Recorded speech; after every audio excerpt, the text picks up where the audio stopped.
aqui de novo, Caroline Scodeler, psicóloga de desenvolvimento humano, que atua aí na área também de liderança, faço trabalho aí com empresas, faço trabalho com empresários, com empreendedores, trabalho clínico e o desenvolvimento de temas relacionados também à liderança. Sejam bem-vindos aí. A gente vai começar a desenvolver aí uma série de temas que eu quero desenvolver para o campo de liderança. Se você ainda não acompanha o LinkedIn da gente, eu quero que você acompanhe. Se você ainda não está no nosso grupo do Telegram para líderes, eu quero que você entre, porque é uma comunidade para a gente realmente conseguir expandir o nosso conhecimento e trabalhar questões individuais de cada um lá, né? Quando a gente vem trazendo isso para a linguagem da psicologia, a gente vai entendendo que a gente não está falando de homem ou de mulher especificamente, mas que as figuras masculinas, elas são vistas de uma maneira mais clara com esse perfil de liderança, né? Mulher pode ser líder, mas eu vejo isso muito despontando. Eu tenho uma criança que eu atendo em consultório, que eu já estou preparando ela para ser líder, porque ela é do balacobaco, ela é super competitiva,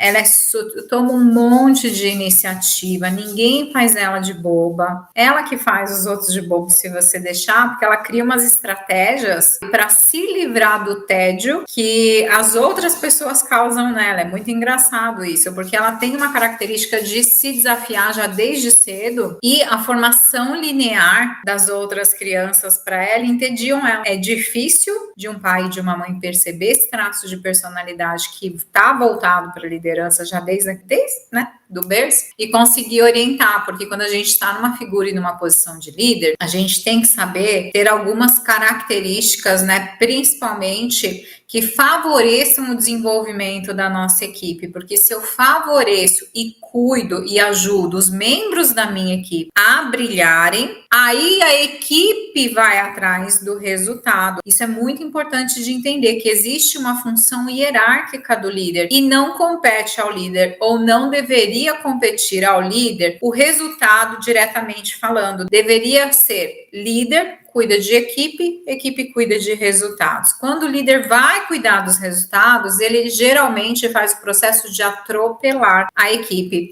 E quando eu atropelo a equipe, né, eu prejudico as relações para conseguir ir atrás do resultado. Isso vai funcionar por um pouco, mas isso vai começar a saturar o campo de relacionamento ali sobre a importância da regulação emocional, da autorregulação emocional, então, para a gente conseguir liderar muito bem. Porque a gente precisa entender, todo líder precisa entender exatamente esse ponto, que liderar é sobre você criar um vínculo, um laço emocional com a pessoa que está ali com você. E aí, para eu criar esse laço emocional, eu vou precisar me sensibilizar e criar a capacidade empática de falar com essas pessoas, porque eu que estou me formando como líder desde criança, não paro para olhar muito para essas questões emocionais, sabe? Eu meio que atropelo, eu passo por cima disso muitas vezes, e questões que são um pouco mais sensíveis, que fazem as pessoas parar,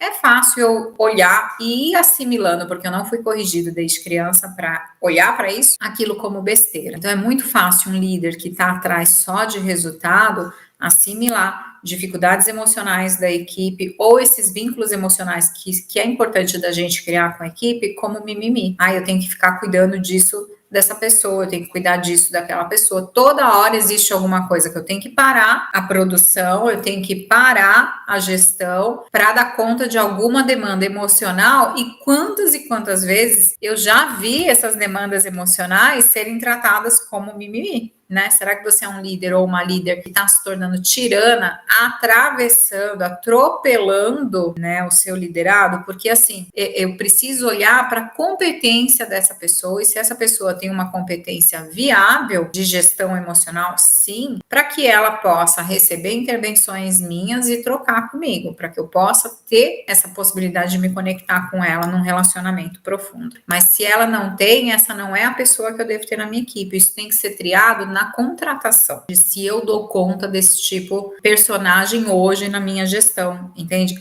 Mas trazer esse personagem para gerar ruído, para gerar atrito, para atropelar essa pessoa, para adoecer adoecer essa pessoa, para eu me adoecer através do processo da pessoa. Então, como que é estar diante dessas pessoas que são diferentes da gente? O líder, ele precisa ser capaz de entender as necessidades pessoais de quem está sendo liderado por ele. E quando você consegue criar esse laço emocional, é quando você consegue criar esse vínculo emocional profundo, abrir um espaço não de julgamento, por isso que eu não posso ser tirano, eu preciso ser o líder que compreende. Compreender e acolher não significa resolver as demandas da pessoa. Às vezes acolher para falar, olha, ok, eu te entendo, mas não é aqui que você resolve isso, ou isso é ali, isso é aqui. Isso já é um trabalho de acolhimento e direcionamento das necessidades da pessoa.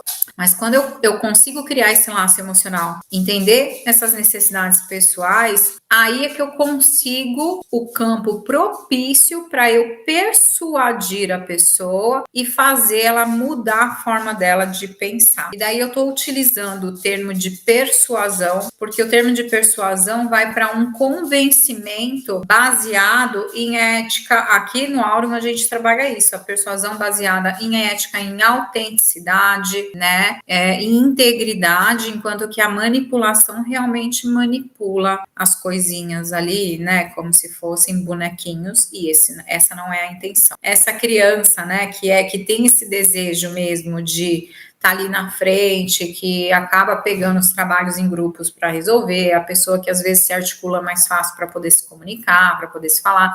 Os líderes geralmente já têm alguma predisposição para isso, entende? E isso tá lá na infância. Isso que é legal a gente ver lá na infância, né? O correto é que o líder passe por alguma etapa da contratação para que ele veja se ele se sente bem, que o líder consiga se autorregular nesses processos para ele compreender quais respostas ele está dando e por que ele está dando essas respostas emocionais frente àquela figura, porque se não rolar match ali, né, é um trabalho que é baseado em relações que eu construo com os outros. Se eu não consigo dar match nessas relações, eu não vou conseguir desenvolver um bom trabalho, eu não vou conseguir desenvolver uma boa liderança, uma boa gestão, um bom direcionamento para essa pessoa. Não vai ser saudável para mim, não vai ser saudável para ela. E aí, quanto mais sabedoria, quanto mais maturidade, quanto mais a gente avança nesse campo de relações humanas, isso muitas vezes acontece só com a vida. Quanto mais eu vou me submetendo a várias experiências, né, com muitas pessoas, e eu falar, vou lidar com esse trem aqui, mais eu vou compreendendo outras formas de lidar com pessoas que são diferentes de mim, e aí um pouco mais fácil fica de fazer essa gestão. Caso contrário, né, é melhor que você admita e fale, olha, com essa personalidade eu ainda não sei lidar. Para quê? Para que você realmente torne ali na frente da equipe, de repente, um líder que você não quer ser. Porque se você não sabe lidar com uma pessoa, é muito fácil a imagem que você construiu ser destruída, né? Então, e o seu trabalho necessita disso. Então, a gente precisa olhar para isso. É saber criar esse laço emocional, saber entender essas necessidades do outro, saber levar através desse vínculo entre a pessoa a mudar a forma dela de pensar, aí fica mais fácil de eu conseguir convencê-la sobre alguma necessidade, direcionar o olhar dela ou as emoções dela para algum outro ponto que tenha um pouco mais de coerência, mas veja, sempre a persuasão, nunca a manipulação, porque é um outro ponto que tem mais coerência, daí ela cresce, ela se melhora também na relação. E tudo isso, saber fazer tudo isso é ter inteligência emocional. Tem 4 pilares que são importantes para todos os líderes funcionarem bem. O primeiro pilar é o pilar dele entender a si mesmo. E aí esse pilar ele está relacionado a autoconhecimento. Liderança sem autoconhecimento provavelmente vai criar uma liderança que é agressiva, que não é persuasiva, mas que é manipulativa, que muitas vezes é impositiva, tá? Que às vezes realmente faz mal para a equipe. Aí a gente estava falando desse ponto, né? De um desses 4 pilares para uma liderança funcional, que é você se entender. Líder sem autoconhecimento não vai ter vocabulário para compreender e traduzir as coisas que ele está sentindo, e se ele não tem vocabulário para se traduzir, ele com certeza não vai ter vocabulário para criar esse laço empático, compreender e traduzir as necessidades do outro. Porque, veja, é quase que um trabalho de psicólogo, um trabalho de líder. A gente recebe as informações, né, do cliente, e aí a gente precisa organizar aquilo que o cliente não está conseguindo organizar, devolver para ele aquilo organizado. E é isso que um líder vai fazer muitas vezes com relação às demandas relacionais da equipe dele. Como que ele vai criando esse conhecimento, essa sabedoria, do mesmo jeito que a gente fala que um bom psicólogo é o psicólogo que está em terapia, por quê? Porque demanda autoconhecimento, demanda você resolver as suas coisas para poder lidar com a dos outros, porque senão você fica tentando resolver as suas coisas através dos pitacos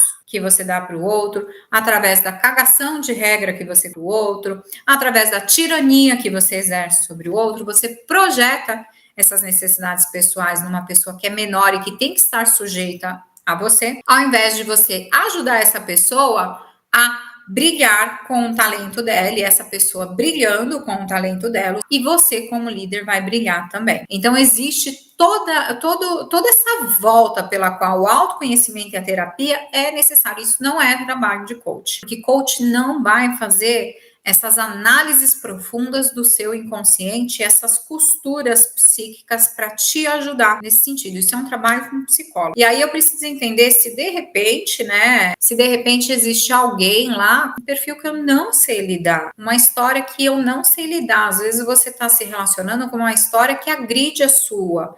Eu, como psicóloga, vou trazer experiência clínica, eu não posso atender, de repente, pessoas que me agridem. E aí, o que são pessoas que me agridem? Eu, dentro da minha história como Carol, né, passei por uma história de vida onde eu comecei a trabalhar com 13 anos de idade, venho trabalhando com seriedade desde esse ano. Eu não comecei a brincar de trabalhar. Eu comecei a brincar de trabalhar aos 7. Aos 13 eu já estava trabalhando, entende? Essa é a minha história. Estava trabalhando com responsabilidade de entregas, né? Datas, pedidos, com quantidade de coisas, e de lá para cá nunca mais parei. Eu não posso pegar um personagem para eu atender que de repente é o personagem que ganha 100 mil do papai e reclama porque o papai de repente não deu a Ferrari que o cara quer, entendeu? Esse tipo de histórico é um histórico que agride a minha história. É lógico que eu preciso compreender isso e saber que eu não vou poder fazer um trabalho legal com essa pessoa, porque essa pessoa tem uma demanda. Só que eu tenho que ser íntegra e autêntica o suficiente para entender que existe uma demanda ali que eu, Carol, da minha história pessoal, a minha história pessoal fala mais alto nessa perspectiva do que a minha competência como psicóloga, entende? E eu saber me posicionar e falar assim, olha, aqui eu realmente não vou conseguir deixar a psicóloga falar mais alto do que a minha história. E tá tudo bem, porque a gente não é sobre você ser mecânico, não é sobre você ser um boneco, sobre você articular as coisas desse jeito, não é sobre você ter a competência de falar quais são os seus limites e até onde você consegue atuar com essa integridade, com essa ética, entende? Então eu não posso trazer para minha equipe uma pessoa que eu não sei administrar. Eu também não posso ficar no não sei administrar, a não ser que seja um caso extremo desse, sabe? Não vou conseguir lidar com isso. Ok, por quê? Porque agride a minha história, mas eu compreendi. E aí eu falo, beleza, esse daqui é o meu limite, todo mundo vai ter os seus, esse é o meu.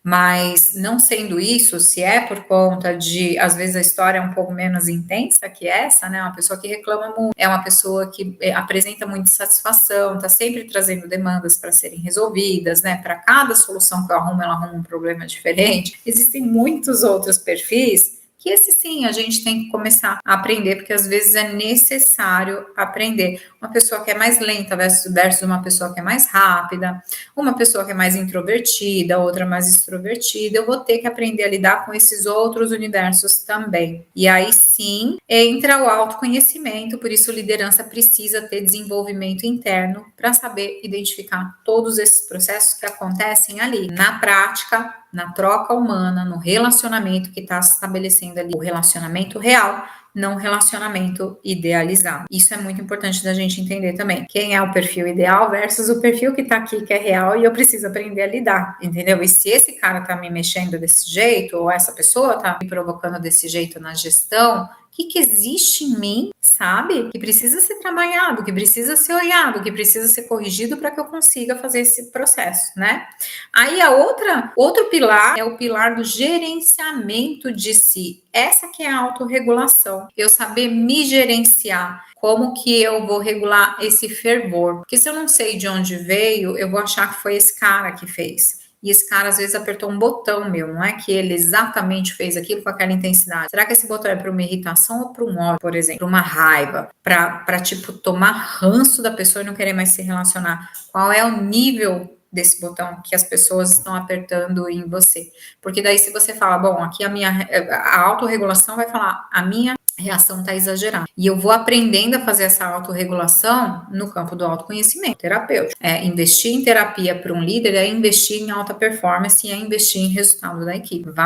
É um efeito dominó, é um efeito em cadeia, uma coisa não acontece sem a outra, eu tenho muita segurança a respeito disso, tá? E aí a autorregulação, ela vai me ajudar, então, a fazer esses movimentos, né? E ela vai me ajudar também a regular o que eu quero falar para que a minha fala ela seja levada no lugar certo. Um exemplo que eu vou tirar do campo de trabalho, eu vou trazer para o campo de experiências pessoais para a gente poder ver como que isso acontece de um jeito mais prático e mais próximo nosso. Sabe aquela pessoa que você está preocupada com ela, porque você está vendo que ela está tomando uma decisão errada, e aí ao invés de você conseguir ter clareza de sentar e falar numa boa, de olha, eu sei que eu não tenho como interferir nas suas decisões de vida, mas eu quero te falar que essa decisão que você está tomando está me angustiando porque eu acho que essa decisão pode estar colocando você em algum tipo de risco que eu não gostaria de te ver porque eu te amo. A pessoa poderia falar desse jeito. A pessoa que não conseguiu fazer a regulação dela emocional, porque um botão foi apertado, entende? Botão que é apertado por conta, sei lá, de rejeição, por conta de sentir que não é ouvido, por conta de vários poréns, ao invés de falar essa linguagem bonita e clara aqui, ela fala, meu, tomara que você se ferre fazendo isso daí, eu quero mais é que você se dane. Olha que coisa desregulada.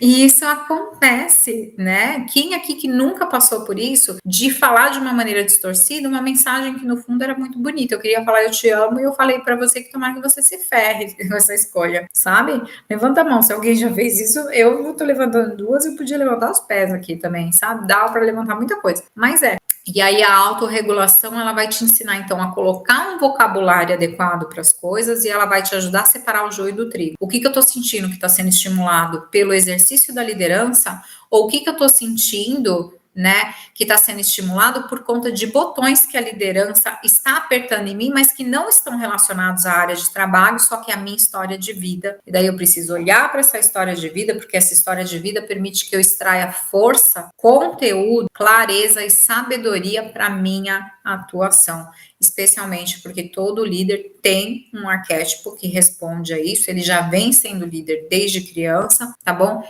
E ele se coroa líder, só que ele pode se tornar um líder tirano e um líder que adoece as pessoas, ou ele pode se tornar um líder inspirador, um líder que motiva as pessoas a buscarem os resultados.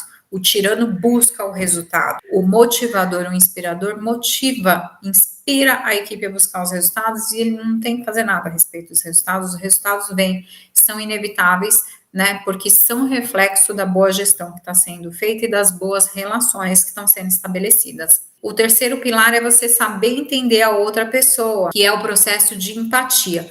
Lembrando que empatia é diferente de simpatia. Empatia é você entender o outro. Simpatia é você tentar se meter e querer resolver o problema do outro. É tentar concordar ou discordar com o outro. Isso é um processo de simpatia. É você achar que você tem esse papel. Não, você não tem esse papel. O papel do líder é o de ser empático, conseguir compreender a demanda, para eu conseguir organizar essa demanda e poder falar, colocar nessa demanda, cabe ou não cabe ser feito, etc e tal, como a gente estava falando. Mas eu vou entender o outro sem entender? Não. Se eu não me entendo, eu vou ter um jogo de projeções com o outro e daí muito mais facilmente eu vou exercer essa tirania. Porque se eu tenho um poder maior, entendeu? Só que é importante o líder entender que com grandes poderes vem grandes responsabilidades. Quem mais tem poder, mais responsabilidade tem de fazer o bem pelo outro e não de se servir do outro. Eu preciso ter uma liderança magnânima, uma liderança nobre, onde eu ajude os potenciais do outro a brilhar. Não sou eu que fico no palco, entendeu? Não é o líder que fica recebendo palminha, é a equipe que recebe.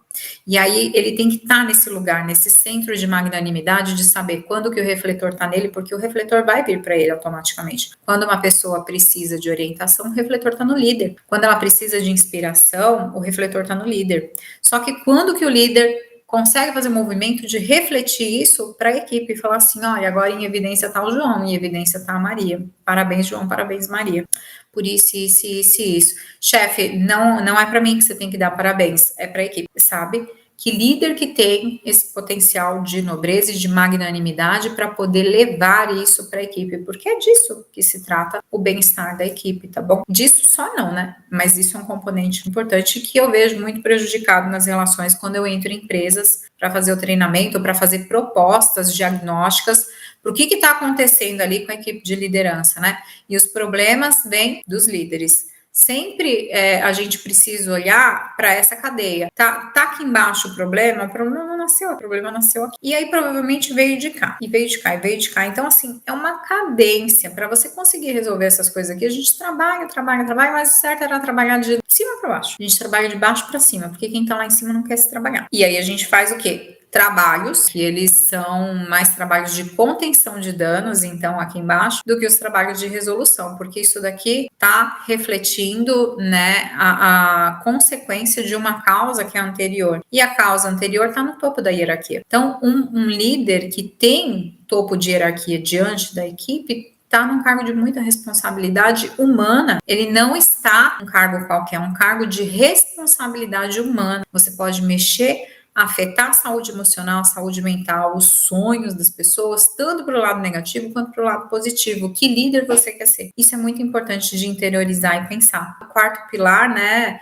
é colocar tudo isso, é saber manusear tudo isso para ação, para trabalhar de forma eficaz. Então, a gente falou desses 4 pontos aí que são o modelo ideal de um líder funcionar. Como que eu vou conseguir fazer ali aquele processo de autorregulação, de compreender para onde eu posso regular, então, a reação de um liderado meu? O foco. Eu vou trabalhar, comece a trabalhar. O líder, ele precisa ter uma visão positiva e produtiva das crises. Visão positiva e produtiva das crises. Veio dificuldade, o que tem de visão positiva e produtiva dessa crise, dessa dificuldade? Que história que isso está me contando? Que ajuste está me pedindo?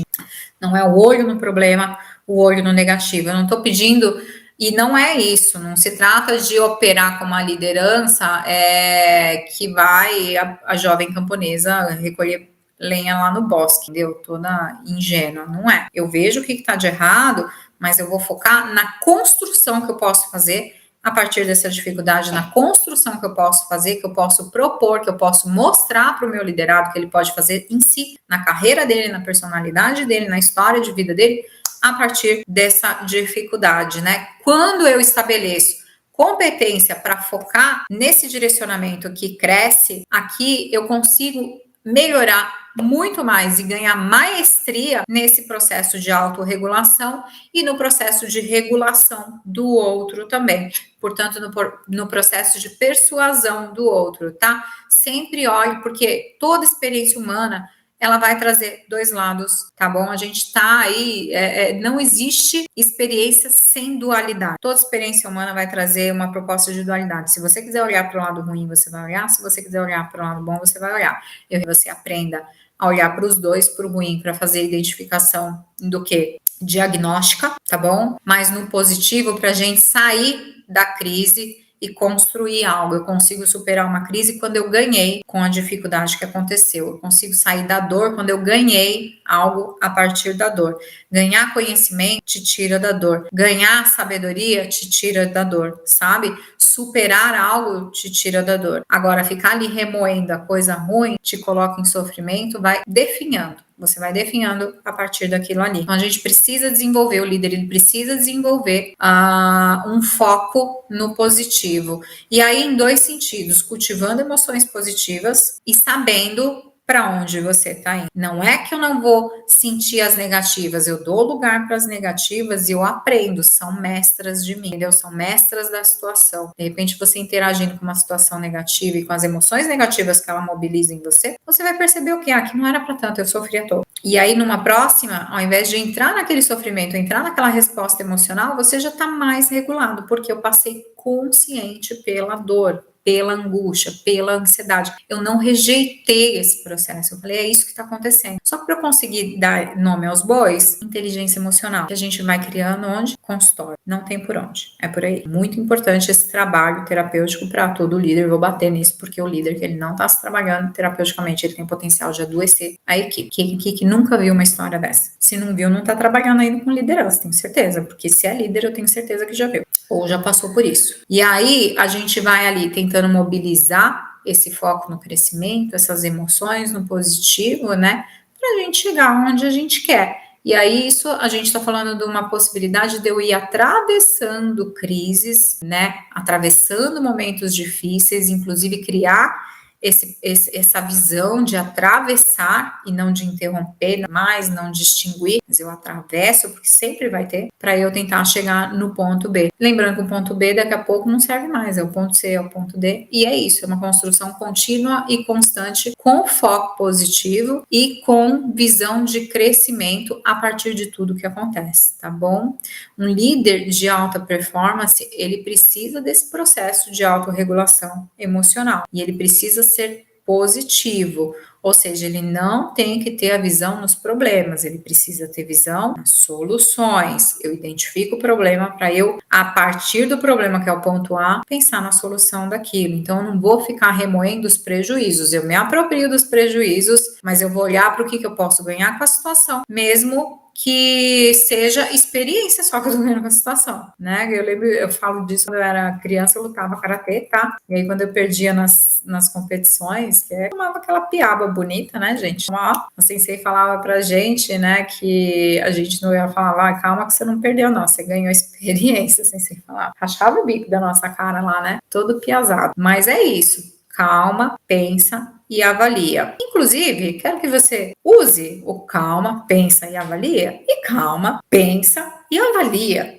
a respeito de si aí, né, que está assistindo. Você é uma pessoa que é mais positiva ou é uma pessoa que é mais negativa? Você tem mais foco na identificação do problema ou na identificação da resolução do problema? Eu preciso, como líder, e faz parte do trabalho de autorregulação, a autoidentificação. Preciso saber olhar para mim e lidar com essas coisas que eu vejo. Preciso ter força para ver as minhas fraquezas. Olha só que paradoxo, né? Porque uma pessoa que não vê as próprias fraquezas, ela é fraca, na verdade mesmo, assim, moralmente falando. E aí eu preciso, né, olhar para o que eu tenho dificuldade. Quando eu tô muito negativo, ou se eu sou majoritariamente negativo, se eu fico majoritariamente com foco no problema, isso vai se transformar em algo negativo para a tua carreira se você não atuar em cima disso. Mas a atuação, ela vem a partir de uma identificação. Então, pense e avalia. Você é mais negativo ou mais positivo? Fica com mais foco no problema ou mais foco em soluções, construções?